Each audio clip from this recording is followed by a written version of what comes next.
एक बार गौतम बुद्ध एक शहर में प्रवास कर रहे थे। उनके साथ कुछ शिष्य भी थे। एक दिन उनके शिष्य शहर में घूमने के लिए निकले। वे शहर में घूम ही रहे थे कि तभी शहर के कुछ लोगों ने उन्हें अपशब्द कहे। उनके बुरे शब्दों को सुनकर शिष्यों को बहुत बुरा लगा और वे वापस लौट गए। बुद्ध ने देखा कि शहर से लौटकर आए उनके सभी शिष्य बहुत क्रोध में दिखाई दे रहे हैं। उन्होंने शिष्यों से पूछा, क्या बात है, आप इतने तनाव में क्यों हैं? तभी एक शिष्य क्रोध में बोला, हमें यहां से तुरंत चलना चाहिए। जब हम बाहर शहर में घूमने गए थे तो यहां के लोगों ने बिना वजह हमें बहुत बुरा भला कहा। जिस जगह हमारा सम्मान नहीं हो वहां हमें नहीं रहना चाहिए। बुद्ध ने कहा, क्या किसी और जगह तुम अच्छे व्यवहार की अपेक्षा रखते हो? दूसरे शिष्य ने कहा, इस शहर से तो अच्छे लोग ही होंगे।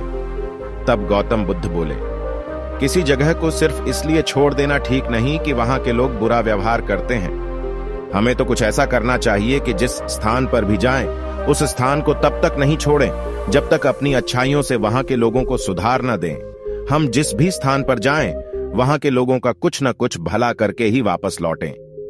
बुद्ध ने कहा, जिस प्रकार युद्ध में बढ़ता हुआ हाथी चारों तरफ के तीर सहते हुए भी आगे बढ़ता जाता है, ठीक उसी तरह उत्तम व्यक्ति भी दूसरों के अपशब्दों को सहते हुए अच्छे कार्य करता रहता है। खुद को वश में करने वाले प्राणी से उत्तम कोई और नहीं हो सकता।